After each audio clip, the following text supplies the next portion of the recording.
Hello, everyone, again, and welcome to the NTRL Prospec Custom Accessories Chicagoland 180. I am your host, Mark Murphy. Joining me in the booth tonight is American Motorsports Association League Director and Series owner Kendale Paul, noted stock car racer himself. Kendale, we got a fun one playing here, 120 laps. We've got some short tires. We've got some short fuel here at Chicago. Tell us what you kind of expect tonight. Yeah, tonight's going to be a very interesting race, just like it was back at Richmond. It's going to be a lot about strategy, and this racetrack is hard on those Goodyear tires, so to only have two sets of those in the pit road is going to be crucial for these drivers to manage those tires and manage when they take those tires out of this 120 laps. Also, it's a 1.5-mile racetrack, so using that top line to get around cars, getting the momentum, and also utilizing the bottom to pass cars as well is going to be very crucial all night long. So it's going to be a very fun and enjoyable race to watch here at the Chicagoland Speedway. Absolutely. A little bit about the Chicagoland Speedway. It is measured by NASCAR at 1.50 miles. It is measured by the IndyCar Series at 1.52 miles, and that is because the IndyCar Series measures directly down the center of the racing surface, whereas the NASCAR measurements do follow the racing line, and so that's why you'll see different measurements for different tracks. The Chicagoland Speedway was built and in the late 1990s, opened in 2001. It is a virtual twin to the facility at Kansas, with one exception, and that is at Chicagoland, the speedway is not exactly straight. The backstretch does have some curvature to it. It is more or less a true oval as a nod to the now defunct Langhorne Speedway in Pennsylvania. The track itself, as Kendale mentioned, is a 1.5-mile oval. Very similar to Kansas, 18-degree banking in the corners, 11 degrees of banking down the tri-oval as you look at it now, and 5 degrees worth of banking on the backstretch. Track records here for the NASCAR Xfinity Series. Ryan Newman, July 8, 2005, 28.964, 186.438 miles an hour. The NASCAR Cup Series track record is held by Joey Logano, 28.509, 189.414 miles an hour.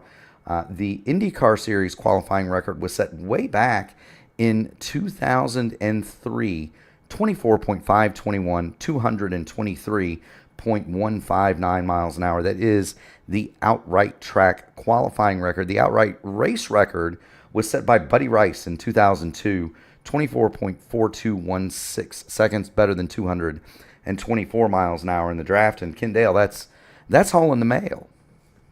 That is hauling the mail around this racetrack, especially with qualifying times just now coming in right now. As Michael Bennett has the qualifying pole right now at 31.336. So compared to those real-life track records and everything, yeah, and those real-life ones, they're hauling the mail, and it's definitely hope we're going to be on time there.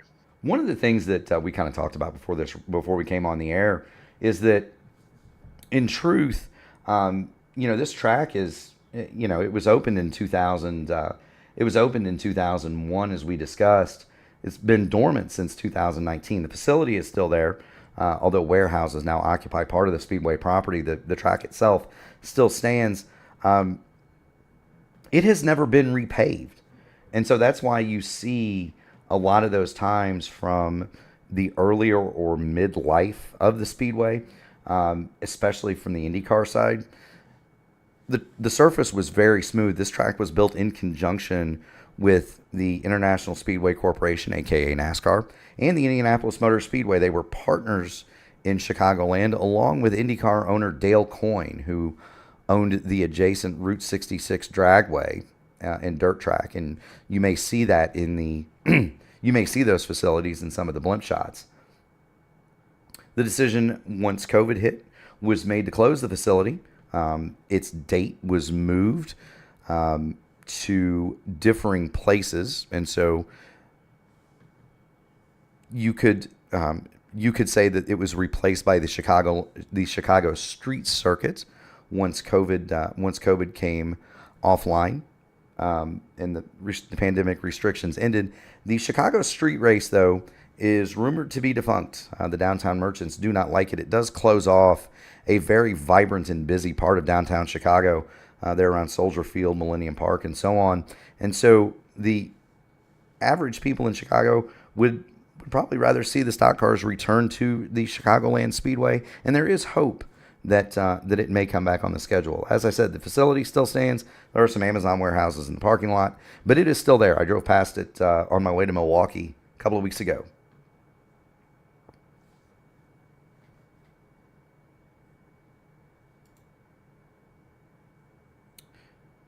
Going to put the ticker up here. Michael Bennett, as Kendale said, does currently have the pole 175.604. He's followed by Derek Welch 175.546.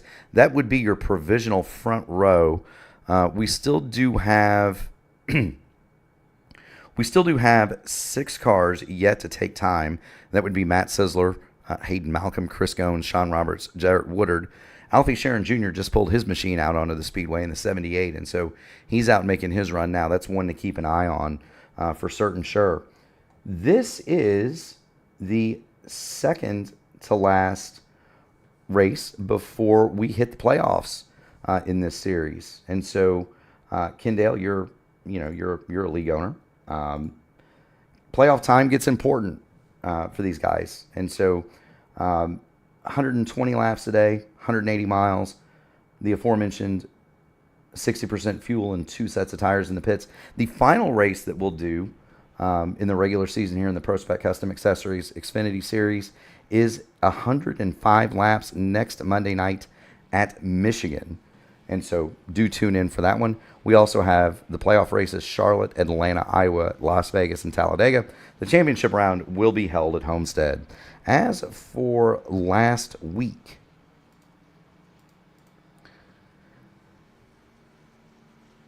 the last race, I should say. We did have an off week last week. The last race was at Richmond. Caleb Siss sat on the pole. Alfie Sharon Jr. had the fastest lap. Sean Roberts led the most laps. Josh Moore was the hardest charger, but nobody could match the pace of Alfie Sharon Jr. He took home the flag, beating Caleb Sisk home. Joshua Moore was third. Justin Lawson fourth, and Sean Roberts fifth. The points did tighten up with that race because, as you may recall, Matt Sisler did have some issues at the end of that one, so he is on 328 points.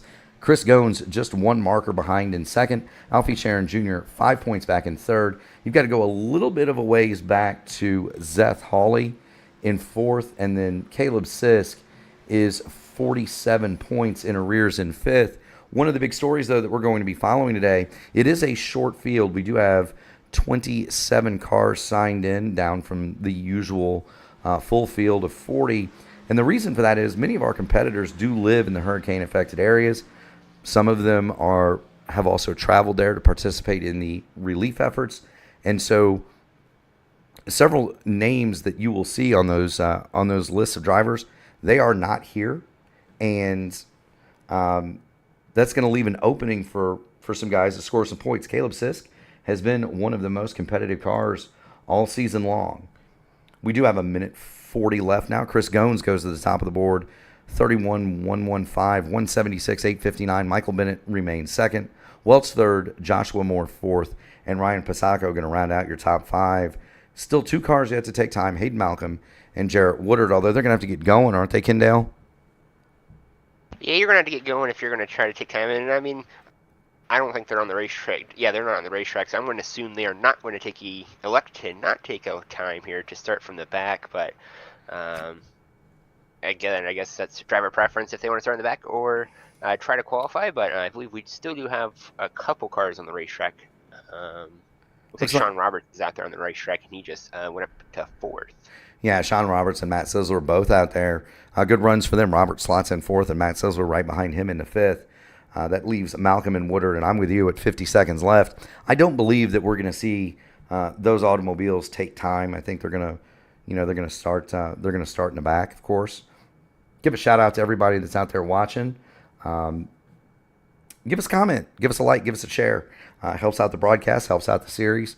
The more you can do to massage that YouTube algorithm, it really helps out both the channel and the series. So we do thank everybody who does those things.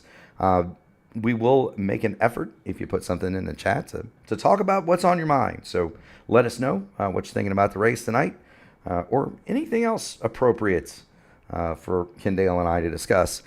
10 seconds left, nobody else out on the track, and so I do believe this is going to be our starting grid.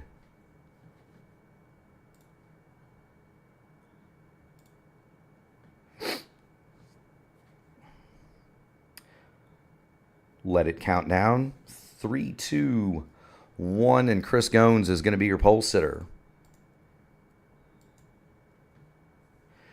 Speaking of pole sitters, Chris Goins, 31,115. He'll start the number 41 machine on the pole. Michael Bennett will be second in the 64. Row 2, Derek Welch and Sean Roberts. The third row, Matt Sisler, fine qualifying run for him in fifth, flanked by Joshua Moore in the number 18. He'll go sixth. Ryan Pisaka will start seventh. The outside of row 4 occupied by Paul Durkee in 8th. Justin Lawson and Joseph Bennett make up row 5. That's 9th and 10th. Starting 11th, Brandon Coleman. 12th, Alfie Sharon Jr. He'll look to work his way forward from the 12th starting spot. Jesse Redding, 13th. Dylan Bryan, 14th. Joe DeVede, 15th. Anthony Williams, 16th. Scott Milner, 17th. Paul Ferdiani is 18th. Zeth Hawley, 19th. And Nick Biddy will roll 20th. 21st this evening, Benjamin McKinnon. 22nd, Chris Klein. Russell Endicott will be 23rd tonight. Crystal Volano, 24th. 25th, Mike Carvu. There are 2 cars that are not listed. They did not take time. That would be Jarrett Woodard and shotgun on the field, lined up by iRating, Hayden Malcolm.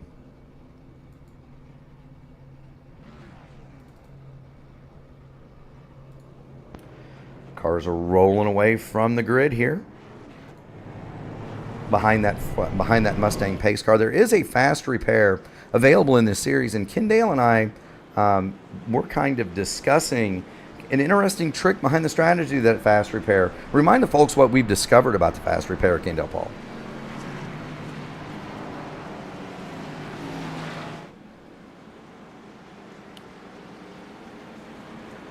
Kendale, did we lose you? Yeah, I got you now. Okay, so I was talking about the kind of the cool thing that we discovered about the fast repair. You want to share that with the folks?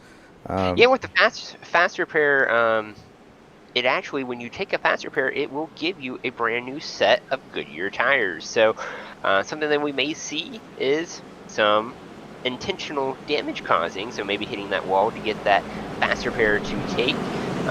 So maybe towards the end, closing laps of this race, you hit a wall, get a little bit of damage, you come down pit road under the yellow flag, get some fresh Goodyear tires, and drive that thing right up to the front. So it's going to be interesting to see who does that and who maybe keeps their 2 sets of tires down the pit lane as we're getting ready to go green. Yeah, and that's always going to be the thing, the strategy call, of course. How are guys going to manage, the guys and gals, I should say, with Crystal Volano, going to manage their tires? Green flag is out. We're ready for 180 miles of racing here at Chicagoland.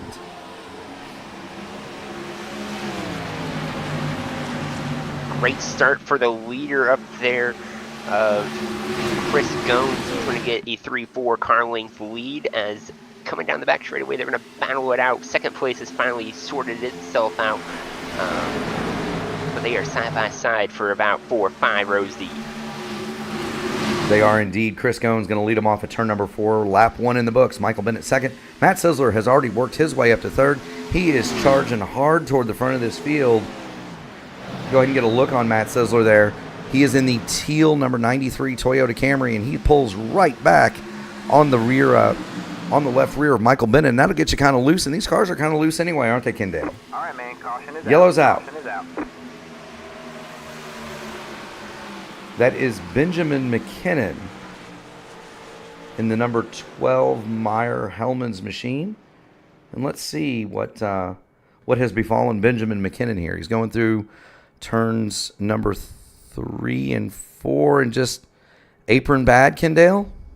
Apron definitely bad, and I'm wondering, it looks like he kind of got loose a little bit before he hit the apron, and then once he hit that apron, it shot him back up the racetrack into already occupied territory of the 57 there, just being an innocent bystander there.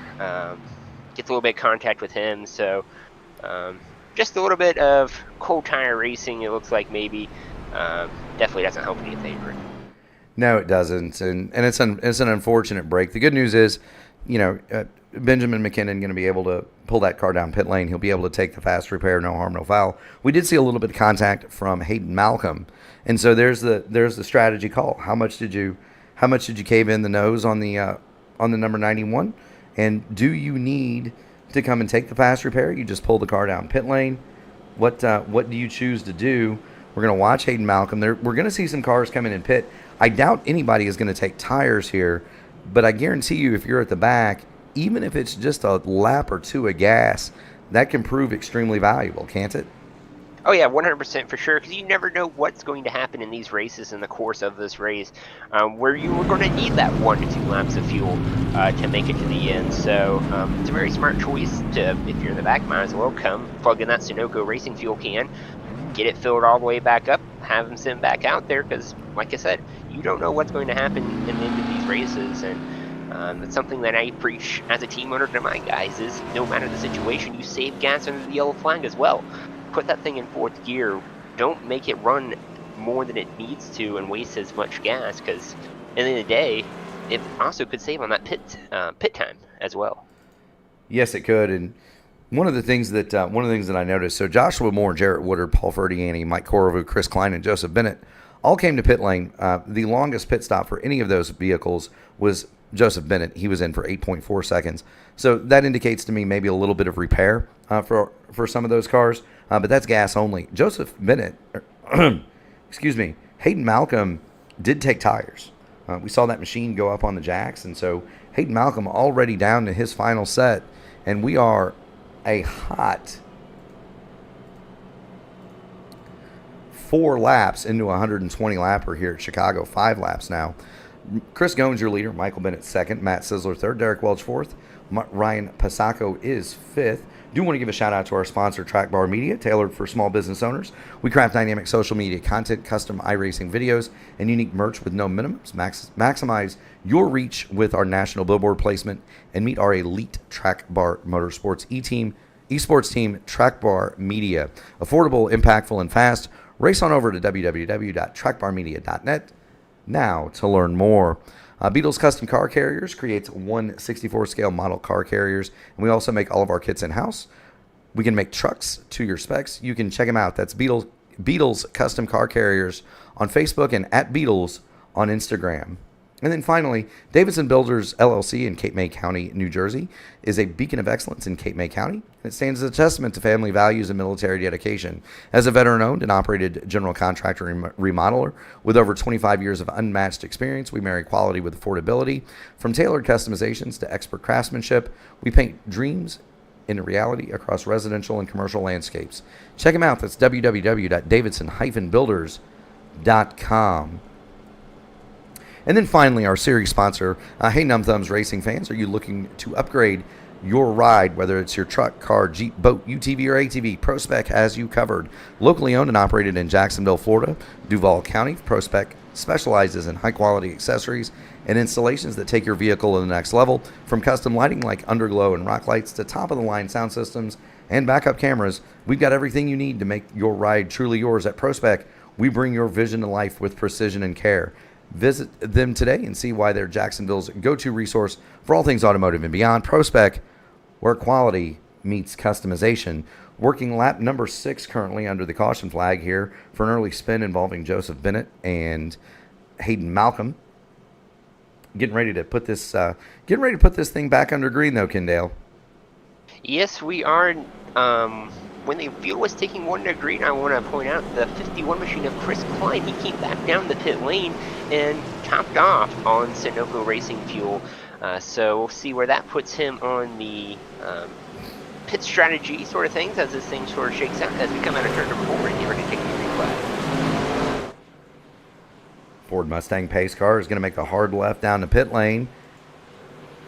Headed for the Geico restart zone. Barney has the green flag in the air, and it is waving. The green flag is out. Racing resumes here in the NTRL Chicagoland 180. Good break for Chris Goins as they head down into turn number 1.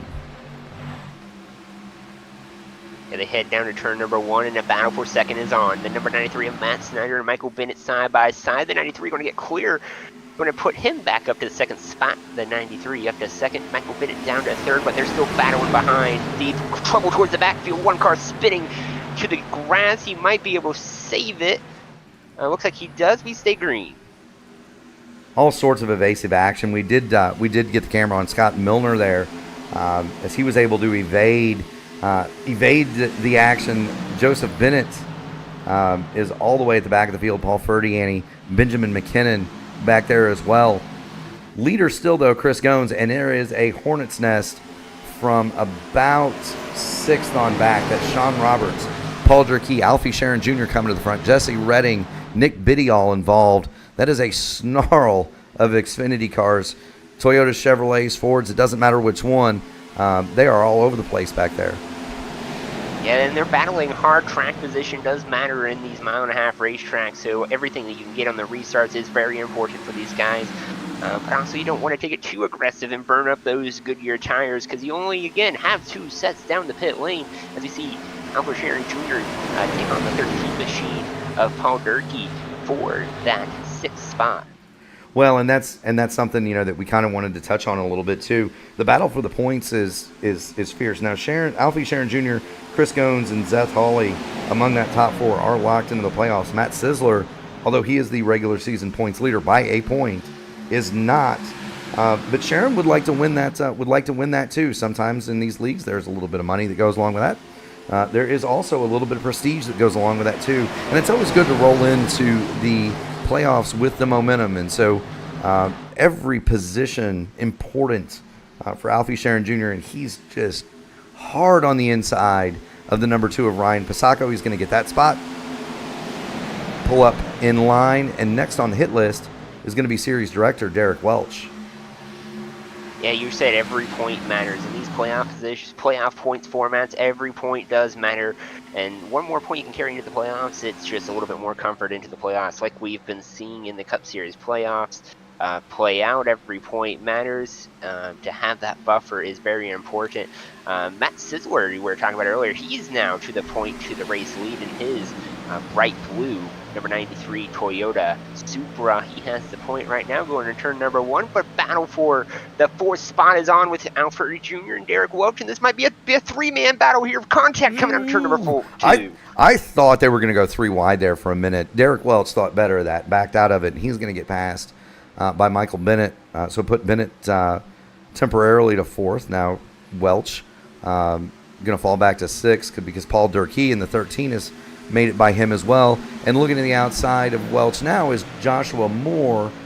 He's going to try to go from 7th to 6th, round the outside. Is this a situation, Kendale, where you think, okay, we're 13 laps in, I want to get as much as I can while the getting's good on the new tires, because they are going to fall off pretty badly here pretty shortly.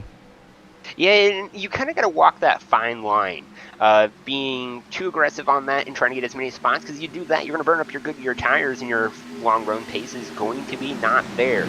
But also, you don't want to be too conservative and hang out in the back and hang out behind a guy that you're definitely faster than, and then try to pass him later on, because you're not going to have the good in those tires. So you got to walk that fine line. So we're going to see how this all plays out and see who's been too aggressive, who's been too conservative, who's just been perfectly right, as the battle for the lead is on here in turn 3 and 4 between Alfred Jr. and Matt Swisler. You saw it from the P1 drone cam there. Alfie Sharon Jr. drives right up on the inside of Matt Sisler, going to go for the lead. Sisler going to lead that one, but I think it's just a matter of time here before Alfie Sharon Jr. gets to the lead, and there he goes. Sisler didn't look like he fought him too hard, although he was going to try to drive it back along the high side, and you got to pinch that baby down. Ooh. You got to pinch that. You got to pinch that baby down, and he might have got pinched down a little bit. That's going to cost Sisler the momentum, and here comes Chris Goins. He's going to try to get back to 2nd. Yeah, and the 93 of Matt Swisler, he hit the turn 2 wall there on exit, so it's going to lose a little bit of momentum to Alfred Jr. That's going to cause the battle for 2nd and beyond between Chris Goins and Sisler now. Now it's just going to be the play of the momentum game. Who can get the best run on the top, or who can create the slide job, as the battle for 2nd's really heating up here behind Alfred Jr., and that's exactly what the 78 machine wants to see. Yes, it is. If you get 2 guys side by side in any form of racing, and they're side by side, 2 rows deep. But you get a couple of, you get them side by side like that, they're stalling each other out in the air, and so you want them to stay side by side. They're racing each other very hard. You can just kind of take a little bit off, save your stuff. Everybody gets single file now. They were 2 by 2 like that for a couple of for several laps. Now they've all simmered down. Nearest, ooh, we got trouble. That is the 33 of Sean Roberts. He's going to go to the grass. Little bit of contact there between him and that appeared to be the 13 of Paul Durkee. Roberts is going to save it. Careful. See Milner kind of grazed the wall there. Good save from Sean Roberts in the Paul Walker Toyota Supra. He's gonna pull it back onto the speedway. A lot of track position lost, but I don't think he bent the automobile. That's kind of.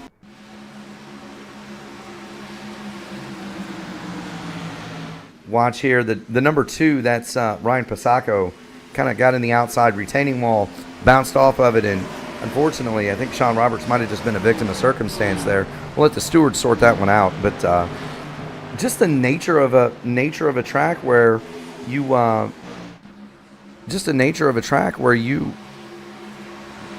truthfully, I mean, a lot of these guys are going to be riding the wall. That's going to happen. Yeah, for sure. Now, while that was going on, a battle for the lead and a switch for the lead here at the top of the leaderboard. Chris Goins goes to the point.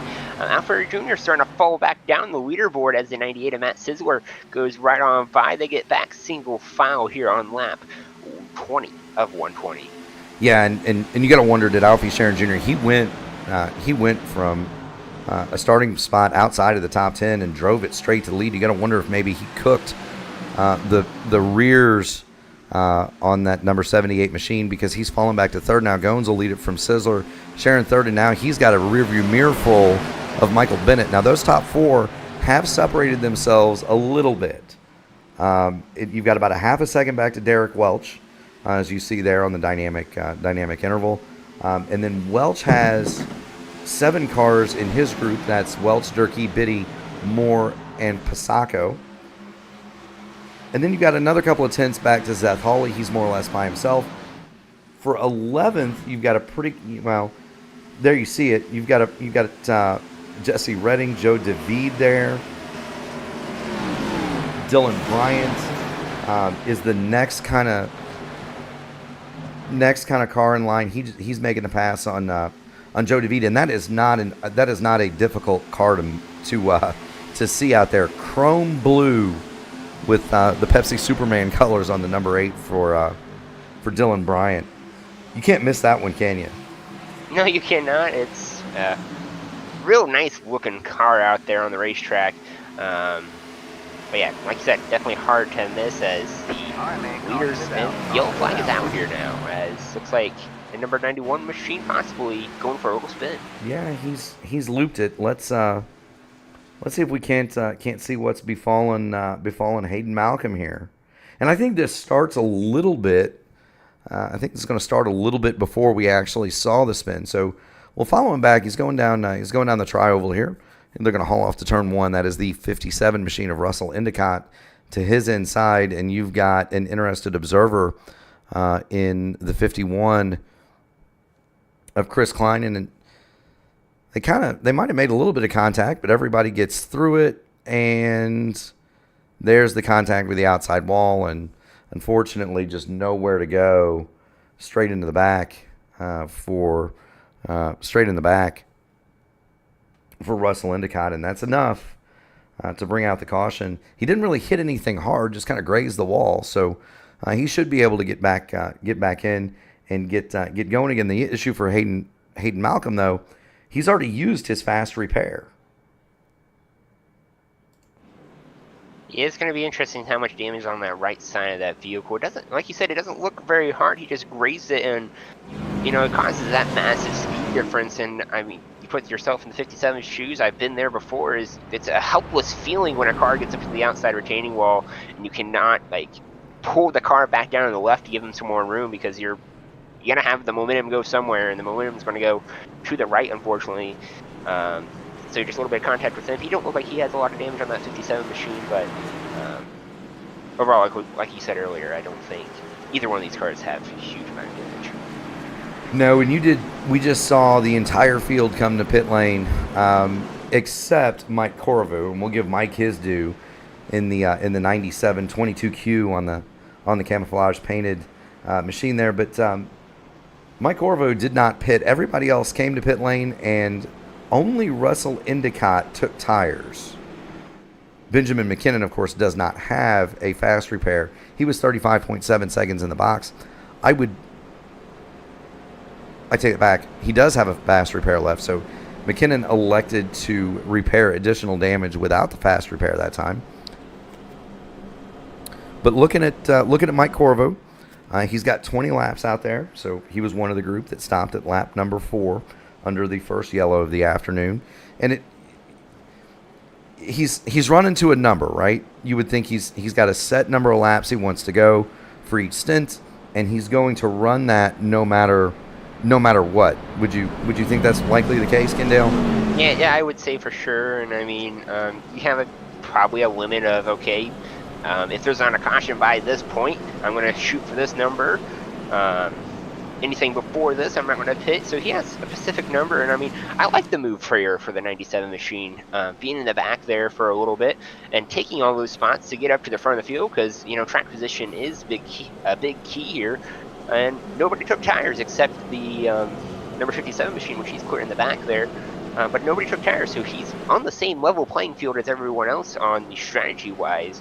It's just going to be about how much he's managed that tire in the back of the field. And here's the thing too. A lot of times, and this, you're pretty skilled behind the wheel yourself. A lot of times, just flipping that track position, you get up front, get out in clean air. Just that can make a huge difference for you, especially on older tires. He's going to be a bit lighter as we watch the green flag come out. 26 of 120, and racing resumes at Chicagoland. Corvu, he's going to have a challenge from the outside, and Chris Gones, Matt Sisler, Michael Bennett in row 2, and they don't look much different than they started this run, Kendall. Yeah, no, not at all. The number 97 might have a little bit of a problem. I wonder if he spun the tires on the restart and got those rear tires real hot, because he's falling down the order really quick, because Chris Gomes back up to that point. But the battle for second is on between Michael Bennett and Michael Kruver. Yeah, and that's easy to do when you get to, especially in a stock car. It's not as bad on the open wheel side, but it still does happen. But when you get these tires hot, just like in real life, you get pickup on them. They get marbly because they're hot and sticky. They get marbly, and those marbles are extremely. The number 1 of Derek Welch just kissed the wall on the exit of turn 2. Now I will say this, Kendall. Here it's not as much of an issue if you kiss the wall off of turn 2, because the wall keeps going out away from you, so you can. I don't want to say there's room to hit it, but it doesn't seem to hurt as bad as maybe if you did it at Kansas or Charlotte or somewhere like that.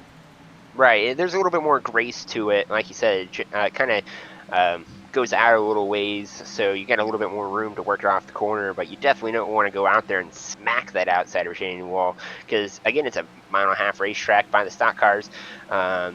So momentum is a big key factor with these cars, so you don't want to go smacking the wall. You don't really want to tap it, because you lose that little edge what you had in the corners. Speed-wise, the corners really make or break your straightaways on how you're going to do in the straightaways. But yeah, definitely, there's a little bit more grace here at Chicagoland. For sure. It kind of reminds me of maybe the exit of turn number 2 at Darlington, maybe the open end at Motegi, where you hit the wall at the wrong end of those two places. It's going to be the end of your day, but you kind of tap it a little bit on the exit of the open end, and it doesn't seem to hurt you as bad. Kind of following the battle between Joshua Moore here and Paul Durkee, that is 6th and 7th. Meanwhile, Alfie Sharon Jr. has worked his way back to 8th. He was amongst our leaders not too long ago. Joshua Moore gets up and gets into the wall a little bit. Further back, you've got Joe DeVede. He's in the number 6, and we'll just kind of go through the field. We talked about Gones, Bennett, Sisler, Mike Corvu made the pit call. He's stabilized now In fourth place, Derek Welch is in fifth in the number 1. Paul Durkee in the 13. The DeWalt machine is sixth. A little bit of blinking from Josh Moore there as he goes around the outside of Paul Durkee. He'll take sixth. Alfie Sharon Jr., of course, has been up front the entire day. He is eighth. Jesse Redding in the 29th. Haven't said a word about him all night, but he is running ninth and seems to be moving up through the field. Nick Biddy, solid top 10 effort early here. He's going to be 10th in the number 32 machine. Zeth Hawley, you see in the 24, is 11th, followed by that chrome number 8, that chrome blue number 8. He is 12th as Dylan Bryant. The number 20 machine, that's Justin Lawson, is 13th. Ryan Pasacco, you see to his outside in the Wheelan number 2 is 14th. Chris Klein in the number 51 Snap-on car. We have not said a word about Chris Klein tonight. 15th, very quiet, very effective. I have a feeling some of these guys are very much saving their stuff because you're going to have to triple stint at least one set of these tires, if my math is correct. So it may pay to sit in the back here and just be easy on your stuff. Brandon Coleman, looking at him in the High Rock Vodka machine, he is 16th. Joe DeVete in the 6th is 17th. Paul Ferdiani has had his adventures so far today, but he runs 18th in the 44 World Poker Tour car.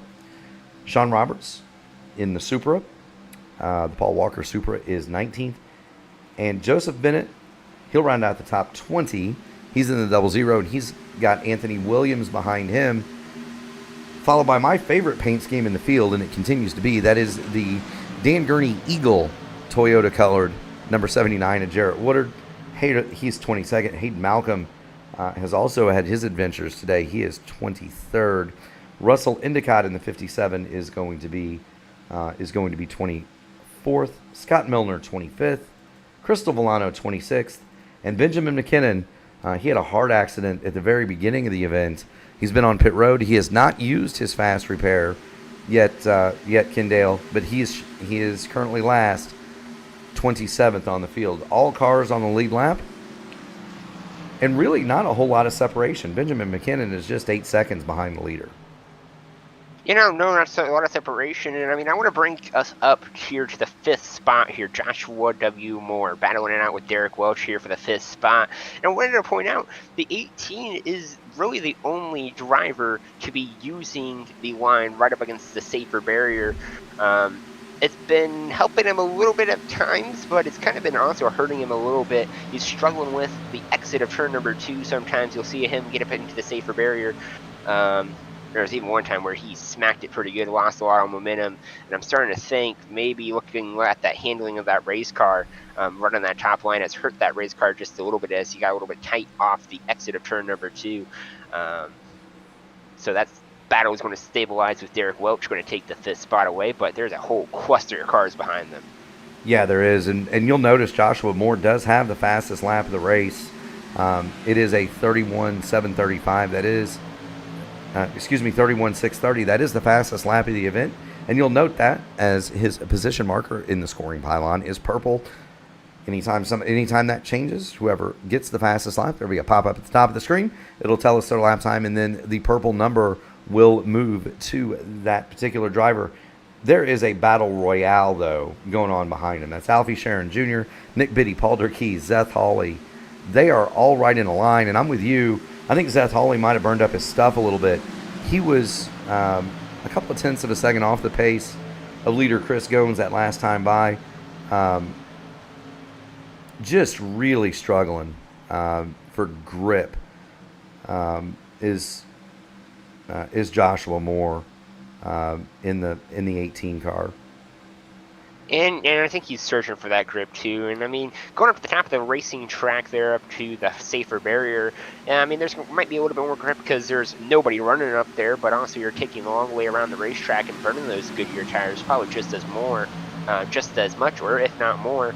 Looks like he kind of got that Chevy Camaro kind of stabilized there behind the 5th spot, but he's definitely trying to get back around the 1 of Derek Welch, which that is very well burning up those Goodyear tires. So all about tire management. Maybe that's part of the strategy. Get up as far as front you can, and then worry about tire saving at the end. but definitely handling on that race car is not very good right now. Yeah, and we're watching. Speaking of cars handling, we're watching Alfie Sharon Jr. 7th, Zeth Hawley 8th, Paul Durkee is 9th, and he has been working the bottom of the 24 of Zeth Hawley. Hawley, a couple of laps ago, took a shot from the 32 and Nick Biddy. Everybody kept it straight, but this is the battle 7th, 8th, 9th, 10th, and Jesse Redding has creeped into the picture there. He is 11th. We're going to see Zeth Hawley swinging to the high side there of Alfie Sharon. He's going to try to get it done. Meanwhile, the number 2 of Ryan Pisacco is going to drive it to the inside of the 21 of Jesse Redding. A little bit of contact. That's going to put Durkee into the clutch, or Pisacco, into the clutches of Dylan Bryant, but Bryant thinks better of it. Meanwhile, just all sorts of action here. The 13, he almost diamonded that corner. He went in high, came off low. He got a Titanic run and then checked it up a little bit. Meanwhile, the 32 has a run on the 24. Just, what's the line that my old buddy Trey Shadid used to say? If only I had a run, right? Runs all over the Chicagoland Speedway. Yeah, getting that run, and then also want to point out here now the 97 Micro Carriero, that 97 that stayed out on that last green flag pit stop. He has made a pit stop, 4 tires, Sunoco Racing Fuel. He's back out on the racetrack. So we'll see how that shakes out, see how that strategy shakes out. So honestly, his number was 20 around lap 40. So he's going to get back on the racetrack. There he goes. Now we're going to watch Mike Carrefour here for a couple laps. He was 39.6 seconds on pit road, 15.9 in the box. He's going to go a lap down. Right now, Chris Goins in the lead. 33.058 was his last lap. Let's watch Mike Carrefour, because I've got a shiny new dime, Kendale, that says he might put up the fastest lap of the race here, and we'll see what the time difference is. And look, the guys out there now. They've been on their current run for 19 laps. They have not, in most cases, changed tires as of yet. And so they're still on the tires they started on. Mike Carrefour, of course, is not. It's going to take him a lap to get some heat in those babies. And then we're going to see an extremely quick lap, I would think. Yeah, for sure. And you're going to want to try to unlap yourself here at this point. It's going to be really interesting. To me, it's a little bit early to be going down the pit lane to get some fresh Goodyear tires, but strategy, he might have something to figure out with the strategy-wise here. Because, again, you got to walk that fine line, right, of not burning up those Goodyears to get through the field, but you're going to also have to use some of that Goodyear rubber to get through the field. Well, and let me ask you this: could it be a case of just doing what the others don't? So, 100%. So there's the lap, by the way, 32.162 that time by, nearly a second faster than the leader Chris Goins, and you're watching Mike Carrefour just carve through the back. That's Scott Milner, Benjamin McKinnon, and he is going to pass these guys. Now, of course, this is the tail end of the lead lap, but he is going to pass these guys like they're towing a boat anchor here. A second a lap quicker than the leader the last time by. And this lap is probably going to be the money lap. Usually lap 3, in my experience in these cars, is the fastest. And I did get checked up a little bit by traffic, but he's still a half a second quicker than those guys that are still out there. Yeah, he's trying to cut through the field, and he kind of got a little bit loose off of turn number 4. That's probably just because of the cold Goodyear tires, so that's going to take a bite out of those. But definitely something for him is just being smart in this traffic, getting around this traffic. And being smart, like I said, being smart about it, which he's doing just that right now. But honestly, you don't want to take too much time behind a vehicle and have them held up have yourself held up behind those. Yeah, vehicles. you don't want to waste the tires. Right. Speaking of wasting tires, there are no tires being wasted in the battle for second. That's Matt Sizzler to the bottom, Michael Bennett to the top. They have been side by side now for several laps while we were watching Mike Carrefour, who continues to be the fastest machine on the course.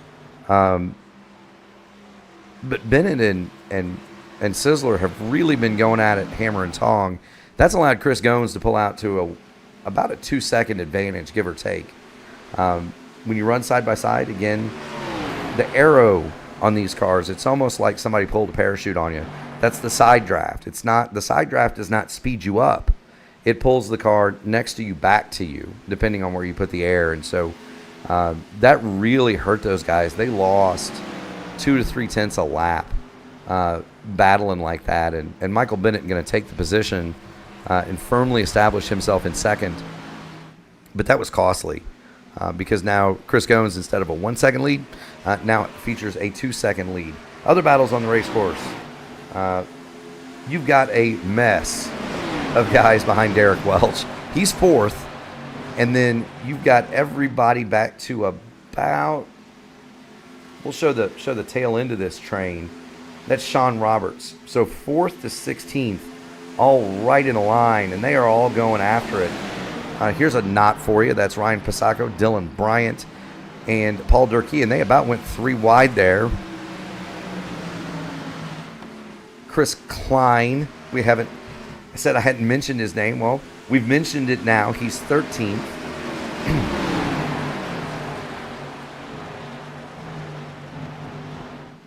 To circle back to Mike Carvu, he is consistently now lapping a half a second a lap faster than Chris Goins.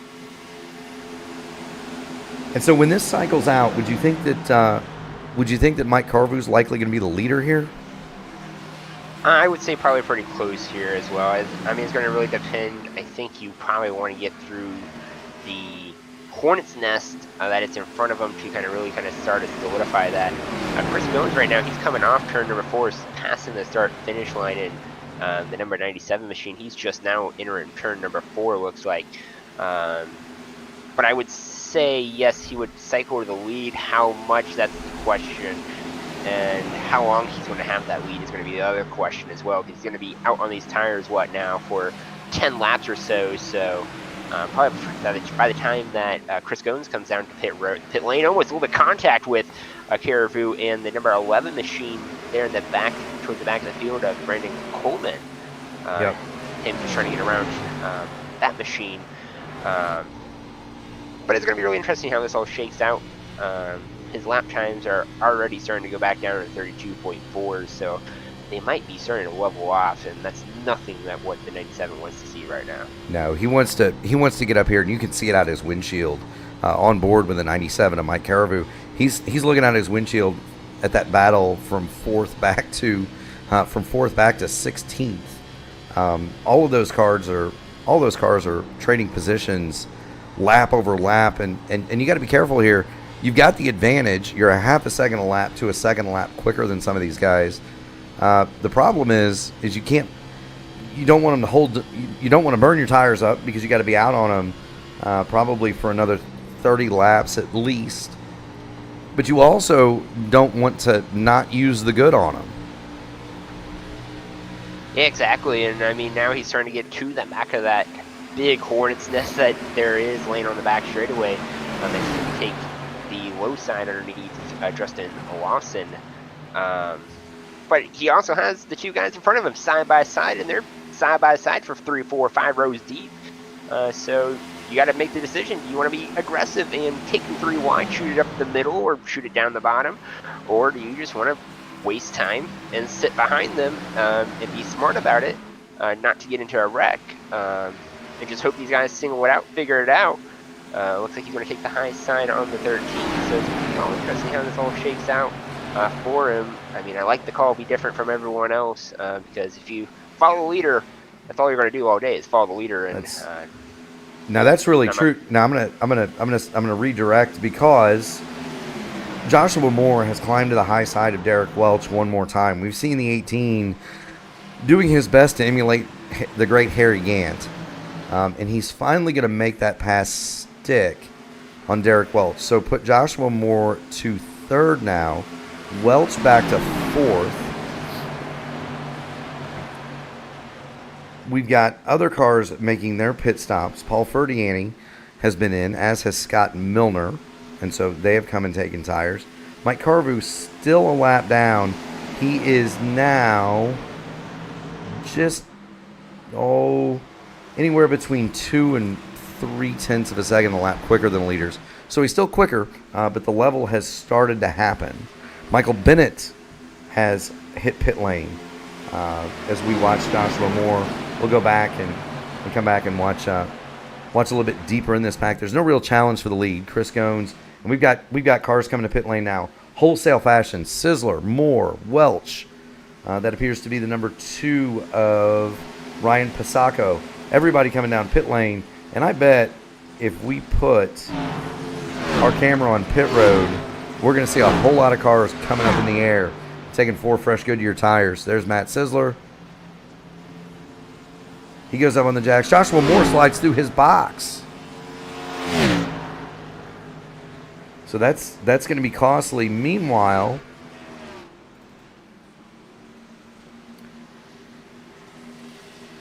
we'll go back to Mike Caribou. We're going to see where he comes out.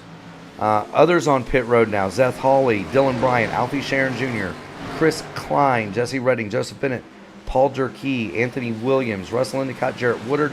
All of those cars now have come to pit lane at lap number 59. Who has not stopped yet? That's going to be the leader, Chris Goins. He is now 8 seconds ahead of second place Nick Biddy, who has moved into second, 35 laps in. Biddy, he's making a skatey pit entry, and he's going to be followed by the number 20 there, Justin Lawson.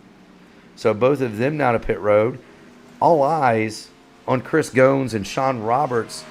Goins and Roberts are going to be the last 2 that have not yet stopped. And here comes Chris Goins right now to the pit lane. Most likely in a little bit of trouble getting down to the pit lane, a little bit sideways, but keeps control of that Chevy Camaro as he's going to bring it down to the pit lane to get 4 fresh Goodyear tires and some Sunoco racing fuel. So we're going to see stayed out 3-4 laps more than everyone else. So you got to think every time you stay out a lap, you're giving up probably about a second of that lead depending on your pit stop. Just because of the advantage of those fresh Goodyear tires. But here he comes, first pit box, right sides in the air, 2 tires changed on the side. The left sides are up. And he's going to be off and away here pretty soon. Here he goes, and we'll see where he cycles through in this pit cycles as he's coming off and out in the way. Nice wide pit exit here. Chris Goins dirt tracking it around in the 41. We're going to see where he rejoins. There goes Michael Bennett, who's doing a little bit of dirt tracking himself. Boys, you're supposed to do that on the dirt track that's just outside of the facility. But it looks like Goins is going to blend back in third behind Sizzler. Mike Carvu is going to wind up fourth in all of this. Now, we did learn something. In the 37 laps is about all you want on fuel. Mike Corvo stopped 20 laps ago on lap 41. And so if this holds, he's going to be stopping about lap 88, and that is going to put him, by my Ball State math, right inside that window to make it on one more set of tires. Of course, the guys that just stopped, they can go now to right around lap 90, anywhere between 96 and 100, would you say? And that means they're going to have a 20-lap run. That means they can do short fuel. That also means that they're going to be able to run their last set of tires much shorter. If you've got a shorter run, you don't have to save them as much, do you? No, really with 20 inside 20 to go, you got fresh Goodyear tires. You're wanting to just put the hammer down and make up as many track position as you can. I mean, really good call from Mike Cruvro. Sorry, I'm probably saying that last name wrong. Like the call, got him up to fourth, but he's now 20 laps behind the 8 ball on those tires. And like you said, he's going to have to come in, put a full load of Sunoco racing fuel, like you said, adds weight, and 4 fresher Goodyear tires that he's going to have to save. And then you got to play the mind game of how much do I save, how much do I put pressure on those Goodyear tires to go out. I mean, what he probably wants to see is probably a caution here anytime soon to kind of level that playing field out. I wouldn't say you want it now because nobody's going to take those Goodyear tires. But if you prolong this, he stays right where he is, right there in the 4th spot, or 5th, 6th, or 7th. Where he's going to be under fire though. Josh Moore is coming, and Joshua Moore we just saw is going to blow past the 97. So move Joshua Moore up to 4th. Next up on that hit parade is going to be Derek Welch, and we're going to see Derek immediately go to the outside, and he's going to take 5th away. So move Mike Corvo back to 6th. And here's the downside of that. You did the opposite thing. You got yourself the track position, but here comes the field, and they've all got freshies. You're not gonna last very long. Next up, Ryan Pisacco. We got a battle for the lead. 3 wide for the race lead. Chris Goins, Michael Bennett, Mike Sizzler. All 3 wide coming on turn number 2. And give that point to Chris Goins to the lead. He makes an impressive 3 wide to the outside. And he's going to get some separation on those 5-lap Goodyear tires. And he's going to pull away 3, 4, 5, 6 car lengths in contact with the second place car there of Matt Sizzler and Michael Bennett. So crazy events there going on. I thought I was about to say, Kendall, I saw that and I said, my goodness, it looks like they thought better of it and they're going to get back single file. No sooner than those words got to the inner edge of my mouth, Matt Sizzler and Michael Bennett bounce off each other. Sizzler will be second, Bennett third. These 3 cars are about 5 seconds clear of 4th place Joshua Moore, who's a half second up the road from Derek Welch and Ryan Pisacco. Now, you think that it doesn't make a difference. You know, what's the difference between 7-lap tires versus 10 versus the 12-lap tires on the machine, on the 64 machine of Michael Bennett? And there is a difference. It's a huge advantage for Chris Goins, not only in the immediate, because he's going to have those 3 to 5 lap fresher tires than everybody else out there. That means that not only does he have the lead, but he's going to have the better tires for longer. The other thing, as we watch the battle for second here rage on, he's going to be able to go a little bit longer. It makes that last stop just a little bit shorter, makes the car just a little bit lighter. Remember, fixed setup race, Kendall. We can't change anything about the cars. So about the only thing that you can change is the weight of the fuel. And that does adjust the handling. Speaking of adjustments, Zeth Hawley is trying to adjust his track position at the expense of Nick Biddy. They haul off into turns 3 and 4. That is 7th Biddy, 8th Hawley, 9th Klein. You see Alfie Sharon Jr. in 10th there. Jesse Redding 12th. Justin Lawson, or Jared Redding, Jesse Redding's 12th, or 11th, excuse me. Justin Lawson is 12th. Mike Carvu is just at the end of this train. He has fallen all the way back, race fans, on those 29-lap old tires to 13th. Yeah, and that's definitely not what he wants to see. He's probably in desperation mode for a caution.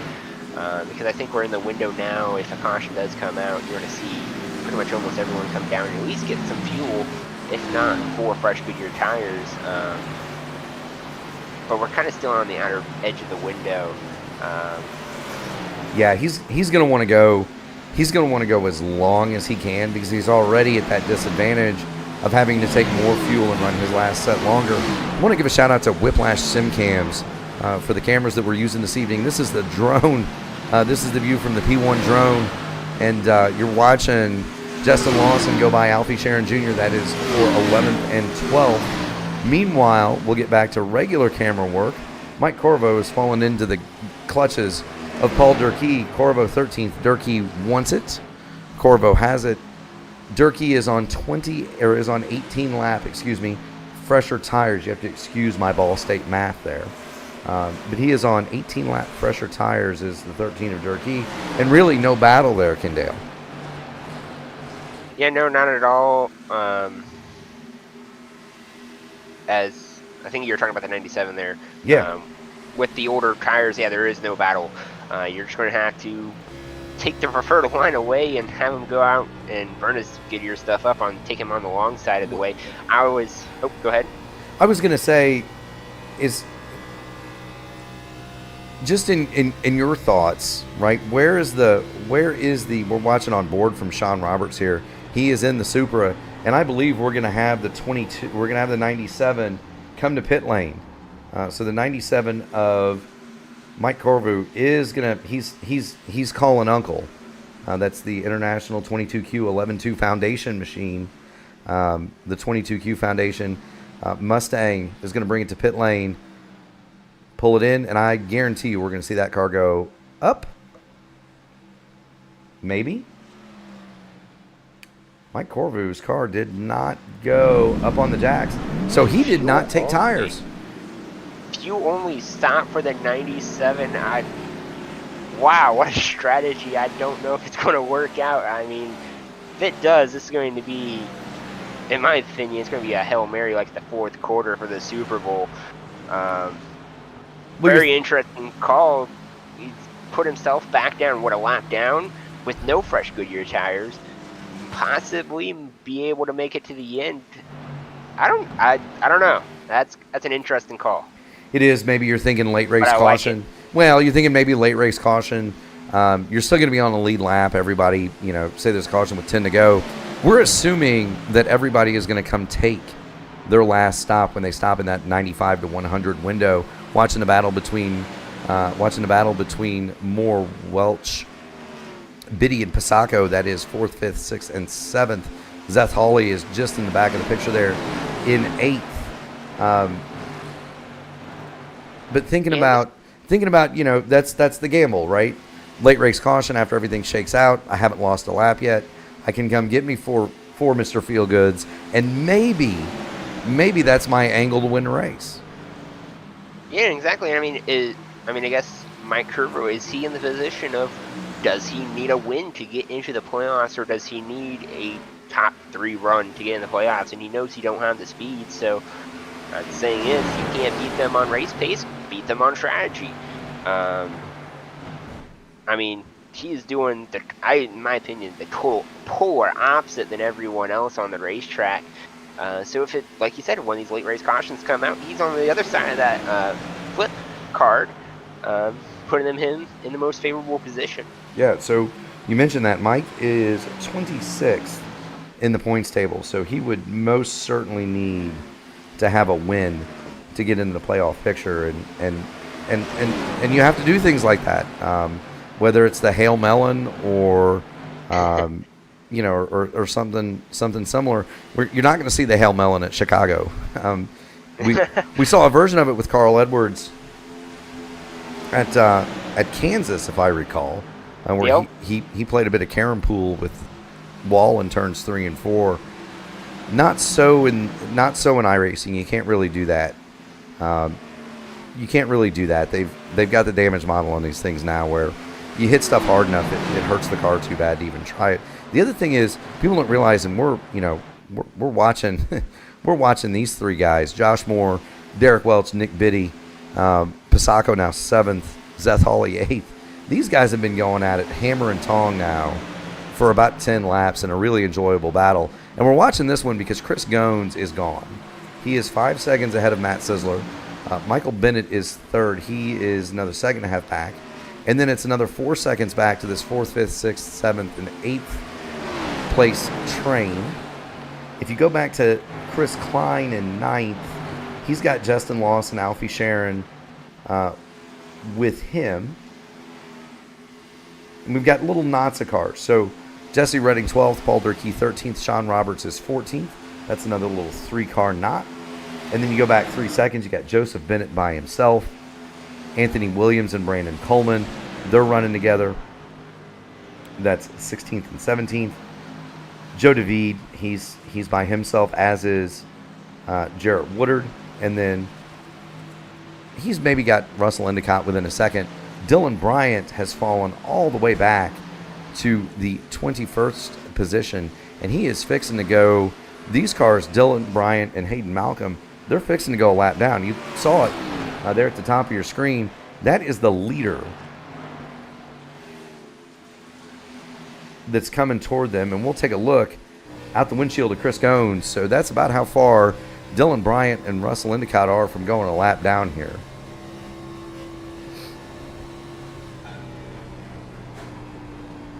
And definitely for those lappers, you do not want to go a lap down here, especially late in the going.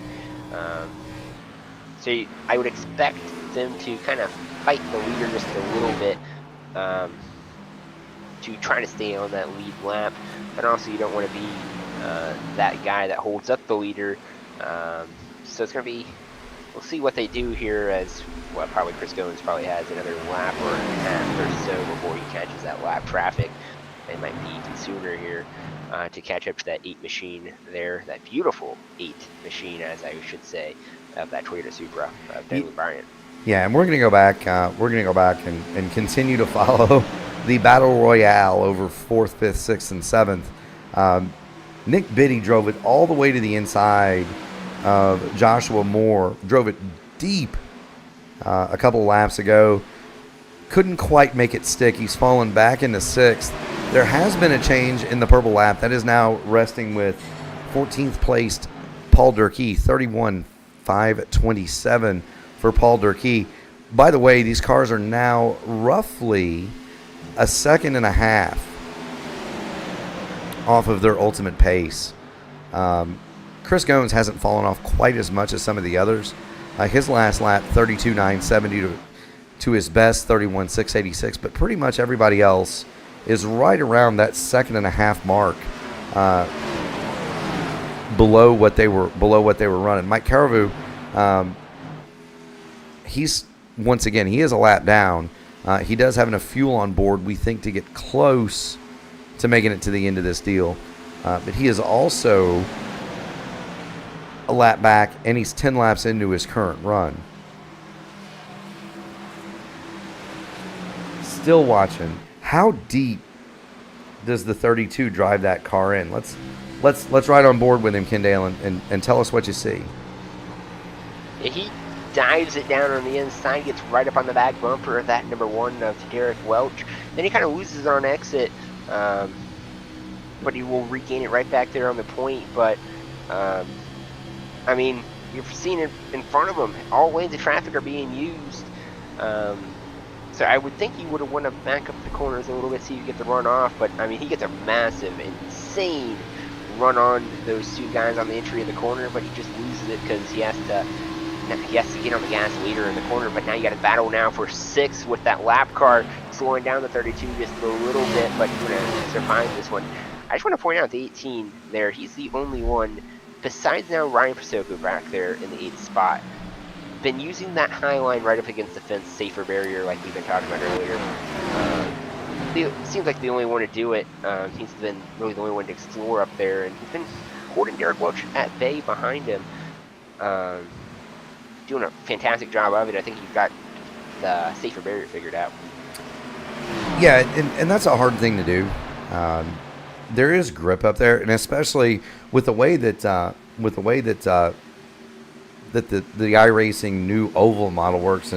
And Larry Dickerson says, "What's up?" Well, what's up to you, Larry? And thanks for tuning in and watching. Glad to have you watching Joshua Moore and Derek Welch battle it out 3rd and 4th. The leaders, Chris Goins, is about 7 seconds up on Matt Sisler, and then these guys here are about 4 seconds behind. Almost 5 seconds behind Sisler. The way the track modeling works now in iRacing is the more you run on a specific surface. Joshua Moore is going to bring his car. He's going to be the first one to flinch. Lap 90, Joshua Moore going to bring his number 18 machine down the pit lane. And we'll watch it. We'll see. Is he going to do what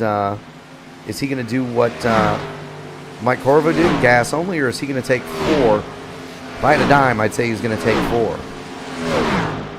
See another car coming in the pit lane. That is Dylan Bryant. He is going to pit from 19th. He has just gone a lap down in the number 8. So, Larry, that's where your boy Dylan is. 4 tires and fuel away. We'll watch the stop with the number 8. The number 8 Toyota Supra goes up on the right side. We're going to see him go up and get left sides here as well. Full tank of fuel, or close enough. Maybe not quite full, maybe a gallon or 2 short. Dylan Bryant down and away. He will rejoin the action. 23rd. He will be 2 laps in arrears. But more pit stops to come. We're watching Dylan in the chrome number 8 get himself back up onto the racing surface. Good looking machine, but a tough day so far for Dylan Bryant. Ryan Pasako, he's going to peel his car off of the pit lane. Derek Welch is on his way out. Chris Klein has also been in for service. Ryan Pasako, Joe David, Hayden Malcolm, Scott Milner, Paul Ferdiani, all have stopped. Meanwhile, back at the ranch, Lawson, Roberts, Hawley, and Sharon continue to have disagreement over what is now fourth and fifth. That entire battle around Nick Biddy came to pit lane, so he's a 2.7 seconds up the road from this. Paul Durkee now in the pit lane.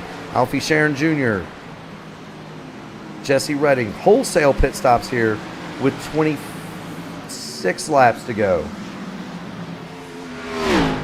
Watching Chris. Go ahead. I was just trying to point out Leader Chris Jones is still out on the racetrack. He's still clicking away at the lap times. Biggest question is, when is he going to come down to the pit lane? We saw him earlier last pit cycle running out, 4 or 5 laps. Got him those 4 or 5 laps fresher tires in the rest of the field. Does he do the same here? Does he run a little bit longer, run a bit shorter? Continues to run it out. Well, he's got the biggest advantage of all, right? So he went longer last time, so he can go longer this time. The other thing that is in favor of Chris Goins, and we're just going to watch him to see when he chooses to pull that 41 machine down the pit lane. But the big thing for Goins, and here he comes. Ryan Pasacco just goes purple. Here comes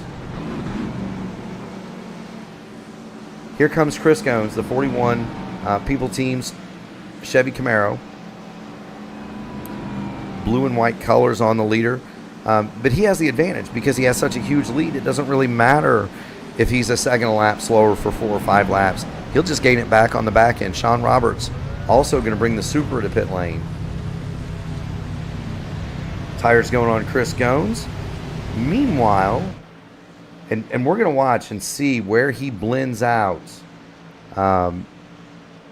Sean Roberts is also on the pit lane. Goins is gone 37.8 seconds on the pit lane, 14.5 in the box. We see Dylan Bryant go by, the 57 of Russell Endicott, Jarrett Woodard. They are gone. Is Joshua Moore going to be able to get there? I don't think so. He's still coming off turn number 2.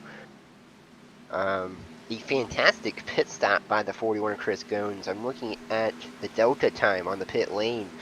The 41 of Chris Goins, he only spent 37.8 seconds on the pit lane. Joshua Moore, he spent 46.9, so he gave up almost 10 seconds on the pit lane.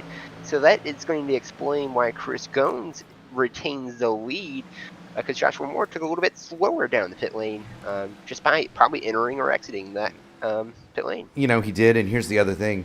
Chris Goins now not only owns a 3.6 second lead over Joshua Moore.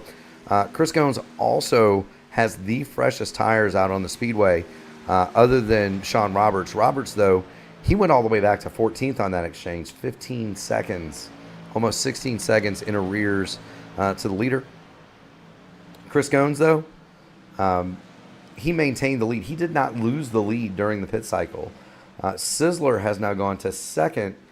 He is battling Joshua Moore, but Sizzler goes to second. Moore is now third. They are together on the racetrack, although I don't see that they're going to be. I wouldn't foresee they're going to be together for very long. Sizzler does have 4 lap fresher tires. Derek Welch is now fourth. Michael Bennett fifth. 99 of 120 laps complete here at the Chicagoland NTRL Prospec 180. And we continue to watch the battle for the second spot to see if that becomes less of a battle or continues refires and heats up. But I think the 93 of Matt Sizzler are going to start pulling away. A couple laps earlier, Joshua Moore was probably caught on the broadcast, but Moore caught the outside retaining wall off of turn number 2. He lost a little bit of momentum. And like I said earlier, he's on 4 lap older tires than Sizzler. So he's going to start losing tap on that lead. So we'll see if Derek Welch can catch up to the 18 machine of Joshua Moore, but pretty much everyone else is single file around the racetrack. He has indeed. And we're going to go back to guess what we've got, Bill, or guess what we've got, Kendall. We've got this same group of vehicles. That's Pasacco in 7th. He's under fire from Justin Lawson. Lawson, who is now 8th, has run the fastest lap of the race, and he's going to take 7th. or is attempting to take 7th away from Ryan Pisacco.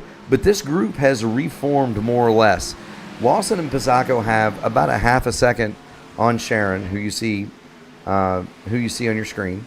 But they're trying to reform this group. Sean Roberts came out 15th after the pit stops. He has worked his way back up to 13th. Now make that 12th. He gets by Jesse Redding.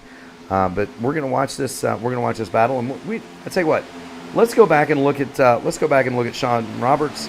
We'll ride on board with him for a lap or two and just kind of listen to the sounds of Chicagoland.